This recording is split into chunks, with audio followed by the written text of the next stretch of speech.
Hey y'all, this is a storytime message, a random storytime message. I want to tell you guys about this tea today.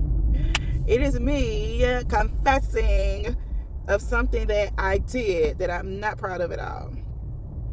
But it's always a learning experience if you allow the Lord to teach you what you need to learn about that, and also to see the error in your ways and use that knowledge to warn other people about the wisdom that you gained from something you did that wasn't cool. So I've spoken to you guys before. You know, when you're young, sometimes you'd be thinking you're gonna marry people just because you're in a relationship with them. You're like, oh, this is gonna last forever. This person, it wasn't just because I was young with hearts in my eyes. This person was I felt like he was my soulmate when we met, right? I really did. And when I used the term soulmate, I just felt like he was just everything I wanted. We wasn't having problems. Like, when I say we wasn't having problems, a problem or two did occur, but it wasn't because of us. Like, you know how some people, like, what I'm trying to say is that we just got along really well. And like, we never had a reason to not get along with each other without outside forces. Now, there were some things that occurred that was influenced by other people, but when it just came to just us, when it was just us, everything was cool. Everything was always cool. So aside from that, it was like a love at first sight situation. So yeah, I really thought this man was my soulmate, right? Well, we were still young, even though I wasn't like a young teen. We were young, but time went on, right, to prove that we weren't actually each other's person. And even though it's like, even though my brain knew that, it was also like, okay, we not each other person for real, apparently, but we each other person. Like, I don't know what life got going on to where we couldn't stay together. And I don't know. Like, again, I feel like it was a situation where the Lord was not allowing this thing to happen. There was things in the way on either one of our parts of to make it impossible for us to be together. Even though, like, I feel like there wasn't a real reason why we didn't stay together or get back together. I couldn't understand how somebody that I love so much wasn't with me. Like, how is that possible? And when I say that, I don't mean that, you know, I was like running after him. I don't mean nothing like that. We were just living our separate lives. But there were always times that would come up where it would be like, you know, let's reconnect. As in, not let's reconnect and get together, but how you been? Like, I just want to check on you. And I love you. And all right, let's keep on living our lives. It used to be like that for a long time. And when I say the check-ins, it could be years in between. I do want to be clear, it wasn't our roses, y'all. I put it this way. Even though I loved him like that, we loved each other differently. I just put it that way, where I'm saying that 19, 20, 21, that was the span that we was in each other's lives in that way. He wasn't ready for me. Someone said you can love someone desperately from your heart and still not love them with your actions. And that's what that was. And I know now that he had other girls. So yeah, back in like my high school and post high school era, for whatever reason, those are the guys that was attracted to me. So I ended up with him. He was very popular. That was my point of even saying all that. Like, you know, in that era of your life, when you're young like that, if you have a talent like that, athletic talent, it usually creates popularity around you. And he was extremely popular and popular with girls. I don't know if it's spiritual or what, but that kind of dynamic causes people to not, it would seem like it causes people to not be as serious about being committed in relationships and being held down by one person. And I believe that was part of the disconnect. It was never in my face. So I never felt that. But, well, for one, someone that he was very pretty close with tried to come at me on a sneak tip, right? He's like, yeah, he don't deserve you. He doing this and that. He not treating you right. Basically, like, get off of him and get with me. And not in a specific way, but it was basically like, I'm finna blow the whistle. So that was my first, like, time that it was kind of like brought to me. Like, oh, you got some information. But eventually, he matured some. He admitted to the same thing. Like, I don't know exactly what words were said, but he knew he messed over me, and he apologized about just everything, that kind of just the way that things happened, when he should have took care of me, but he didn't. Like, even though maybe I would say like passive aggressive stuff to him, and when we would communicate to each other, like, it was just a facade, because I loved him. I loved him. Like, I really did. Again, I had for years felt like, you know what, I don't know where life finna bring. And we would say this stuff to each other. I don't know what life finna do with us, but I feel like we gonna find our way back to each other. So, like, that was a dynamic, right? This story is about how, again, when you know somebody ain't your person, I don't know whether, it just be hard to accept it. And I'm not going to say that people who haven't been like, oh, this is my person, and then life getting away, that they haven't reconvened and actually married and went on with their lives together. I'm not saying that that's never happened. It happens all the times in the movies, right? But it's like, okay, is this a movie? Or because at some point it's like, is God trying to tell me that we just need to let this little fantasy movie thing go, and like, no, this is not my person, and period. But sometimes it feels more settling to live in a movie in your head, in a fantasy, thinking that this is gonna happen like this. And what a love story this is gonna be, guys. So one thing about him is that he is God's son. He is. Okay, make no doubt about it. And if we weren't the people for each other, the Lord was not finna let us come back together or miss something between us. Like, between to where we ended up messing up the person we supposed to be with. So here's where things get a little sticky on my end, because I'm going to take full responsibility of my actions in this. I don't promote doing anything regarding someone else's spouse that crosses the line of where they will be comfortable with y'all interacting with each other. And if it is somebody that the spouse wouldn't be comfortable with you interacting with, then you shouldn't be interacting with them. That's 39-year-old me talking. This is recommitted, saved me talking. This is, I understand my values, and I understand how the Lord looking at me when I'm doing stuff now, talking. Like, I fully understand the weight of it now. This is, I love marriage, and I just really want everybody to be with the person that the Lord wants them to be with in marriage. Me talking. But it's not like I was going after him or trying to get him. But the one my soul loved, I felt like the one my soul loved, I just always wanted to touch base with him. Whether it was years that went by, like, you good? Okay, you good. And I still love you, and I always wanted things to be the best that they could possibly be, even if he was not with me. And I really actually felt that way.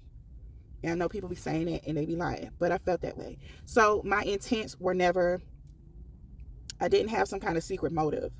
And I feel really bad because there were times where me and him communicated with each other, and his wife knew, and she intervened, or she said something. And I have a different respect for wives now.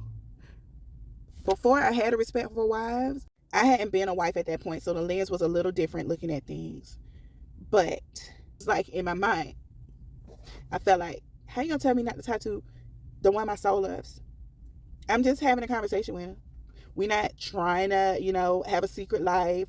We're not trying to, go and have sex. We're not, you know what I'm saying? I don't have no ulterior motives. This is just the one who my soul loves. Like, when she would speak to me and be like, can you stop contacting my husband? I would stop. For a while. For some years. I felt horrible saying this. And I sincerely am sorry. I do sincerely feel bad, because I would say, even though there were no lines crossed, it was disrespectful. I don't need to be talking to this lady husband as an ex, as somebody with a past with him, as somebody it don't matter if my intentions were innocent, nefarious. It doesn't even matter where I fall on that scale of why I wanted to speak with him. What matters is there was no room for an outside person to be there. Just it really gets sticky because it almost feels like you're being punished for caring about a person that you've lived a section of your life with. And it's like if it's a girlfriend of mine that I cared about, if I reached out to her, be like, hey, you just crossed my mind, just checking in on you, somebody I care about. I just want to make sure, I want to see how your life is going. We don't have to have a long conversation. Just, I want to make sure everything's going okay with you because you was on my mind. And that's it. I would feel like if I could do that to a friend, why can't I do that to my ex who has been a friend? I'm being punished because we were romantic with each other.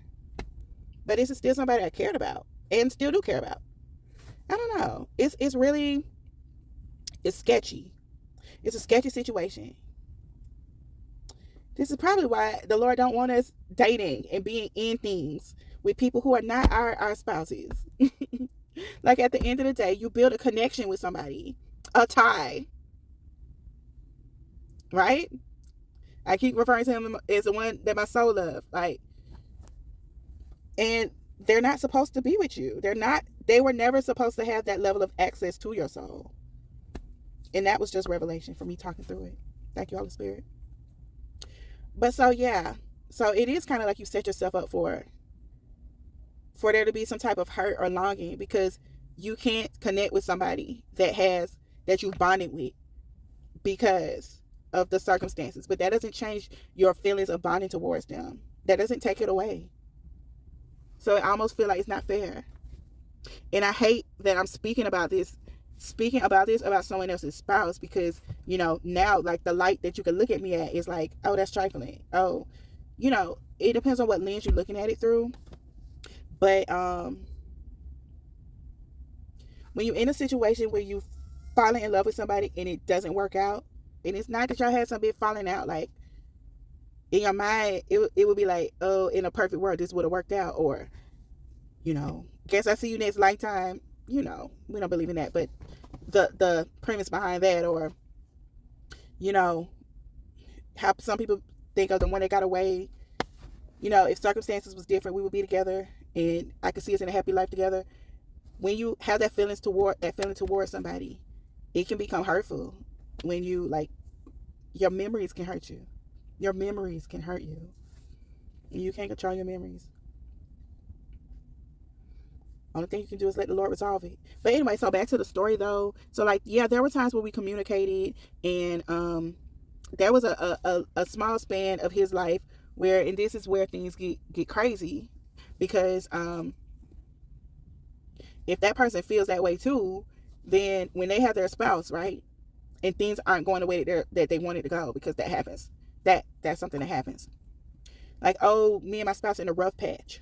Well, what about my what if spouse? Like, if you have contact with your what if spouse, like, I should have married that person, or if things would have went different, I would have married that person. If you still have contact with that person while you and your actual spouse are in a rough patch, you start to think maybe you made the wrong decision, and your mind, the enemy, can use that to mess your whole marriage up. And I'm not saying that we ever got to that point, but I am saying that it was potential to get to that point. At one point, at one season of his life, there was potential for it to get to that point, and I feel like the Lord stopped it. Mind you, again, this was years ago. This is before I was married. This is before I valued marriage the way I did. Me and this man were speaking to each other, and he's like, this is what's going on, this. And he started talking it was real crazy, but I'm not going to say I didn't consider it. Like maybe this is not what he said, but let me just put you in the mind frame of, I just want to go start over. I want to start over, and I want to start over with you, and let's do this, that, and the third. And if you ain't thinking in your right mind, you might be like, oh yeah, let's do that. That sounds great. I'm single. My soul loves you. I'm ready to be everything that I would have been for you if you would have married me. Let's do this. Right? The situation could have gone that way. It did not go that way. It did not. But I'm just saying, look at what a sticky situation that could cause. I don't know. When it's not your person, it's not your person. Again, this is somebody that the Lord, that he is the Lord saying. So I feel like the Lord protected him from making a huge mistake with his marriage concerning, because I was the Lord's daughter as well. Who am I to say that he didn't make other decisions that did impact his marriage? He might have. And I believe he did, but there was no blood on my hands for it. And I feel like the Lord protected that, because every time we did reconvene in whatever kind of way, just communication. Again, like we loved each other, y'all. So from our 2021 standpoint, it was real deep. It was like, but he was a knucklehead, and I probably was too, in my own right back then. But what I'm saying is that had a door been open during his marriage with the two of us, it would have been terrible. It would have been terrible. I'm just telling you, it would have. I know on my part, you want to talk about a movie, it would have probably not been one of those movies I was explaining, those nice happy love stories. It would have probably ended up being one of those movies of crazy stuff will happen. And it's like, I just know if we would have got back together, I wouldn't have just relinquished anything, whether it was us getting together illegitimately, whether it was them divorcing and then us getting together then. Like, I wouldn't have just, like, it would have been like, I have my soulmate now. And like, no, you're not ain't nobody finna break this up.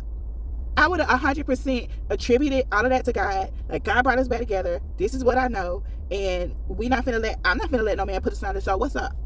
How we gonna, like, it would have been all of that. Which is crazy.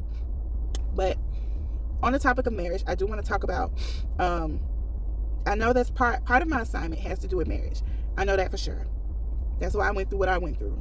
And I got a little bit of insight about the place that some people's mindset is at, and in regards to marriage right now, and it's not good. It is not good. And I'm talking about middle-aged people and their outlooks about marriage, and why the state of marriage, I can only speak about America because that's where I'm at, and that's what I can see about the whole dating and marriage and all that. Why is it so poor? Like, what's wrong? What are these mindsets? Are principalities at work over certain regions as it regards to marriage, and how is that showing up? But I'm gonna read this to y'all, and you're gonna see what the Holy Spirit told me to say in response to this person that I had a conversation with the other day, and it was just really eye-opening. We got to do something about our respect for marriage and our reverence for the union, because again, the story I just got through telling was out of a place of me not having a proper reverence for someone else's union. And I think a lot of our outlooks are skewed as it relates to that, and it's jarring. It can cause an issue, and we don't want to pass these ideals and these mindsets down to our children. We want our children in their generation, in their next generation, however many generations the Lord has left for us on this earth, because I do believe we are in the end times, and I'll leave that there. But we want them to have healthy and thriving marriages, and we want them to value marriage the way that the Lord did. If you think about the fact that one of the first things that the Lord did in this earth was brought man, and then brought woman to man to be in covenant with each other, with him, then we can really understand the heart of the Father as it pertains to marriage. Is something that's important to him, and that's why adultery is so important to him, that he would literally speak against it. Not only the fact that, you know, that would require fornicating, but you messing with my marriage? You messing with my establishment of marriage? You messing with that? Don't mess with that. I'm letting y'all know, if y'all love me, we don't do that. That's what the Lord said. And I was so close. I felt like if he would have done some convincing, he would have allowed, if he would have said, I'm finna risk it all, I would have been like, well, I'm right there with you, let's go. And the Lord stopped it. I believe that. I bet some of y'all listen to my videos, and y'all probably be like, this girl always falling in love. She always talking about some shit in love with somebody. Well, I will say that some of these people in my other story times are like, they're recycled. I'm retelling a different aspect of the story about the same person. So it's not like, oh, I done had all these different guys that, you know, I claim to be in love with. Like, it's not like that. But I mean, I love. I'm a forever girl. So like, when I get into something with somebody, it's my intention to be with them. Like, I don't take that lightly, and I give it all my energy, so that you know, I put my back into it. So that would cause for you to, yeah, you fall in love with people when you're open and vulnerable with them, and you're giving them the effort as far as the relationship is concerned. But anyway, I do want to say about him. The truth of the matter is that the Lord knew that that wasn't who he wanted me to be with, even though that was his son. And I want y'all to really hear that, because a lot of times our bar, Christian women, our bar is, we want a Christian man. And if we find a Christian man, then that man must be purpose good for marriage. And there are lots of Christian men in the world that are probably not the Lord's best intended match for you. So don't use that as a bar of determining, because that was a really strong point for me when it came to him. I knew that he loved the Lord, and maybe he didn't love him properly, as far as, you know, we all think that we love the Lord until we really think about how we show it. Like, this ain't love. Like the Bible tells us what love is. This ain't love. But anyway, that was a strong suit for me as it pertained to him. But that still didn't make him my husband, you know, in God's eyes. And remember, I'm somebody who believes that God chooses spouses for us. If it is in his will for us to have a spouse, I believe that the Lord already has a plan on exactly who that person is for us. And what I know today for certain was that man was never supposed to be my spouse. So it was never going to work out. And, you know, I spoke about him apologizing for not being, you know, fully committed to me and faithful when we were together. But I will also say that we have always been good. Me feeling like that was my soulmate, like, okay, you're older now, you're wiser now, have you matured, have you learned? Like, that would have just always been my thought of, we can still be together. He was always gonna be okay with me, but the Lord had other plans for me, for who I'm supposed to be with.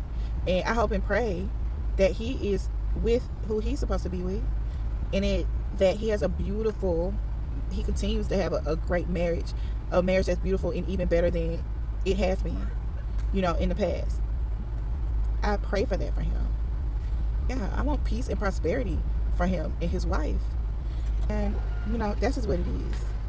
And I'm not enough work, let's just put it that way, first of all. But I'm also not stuck on the thought of, oh, what if anymore, because I am clear and I am submitted to the will of the Father. So I want to be clear that I'm not still like dreaming or thinking or hoping, wanting to be with my ex and wondering what that would have come out to be had we been married. I don't desire it anymore, and I hadn't desired it, but I still love him. And again, with love, you wish for people to have the best that they're meant to have within the will of the Father. So that's what it is, y'all.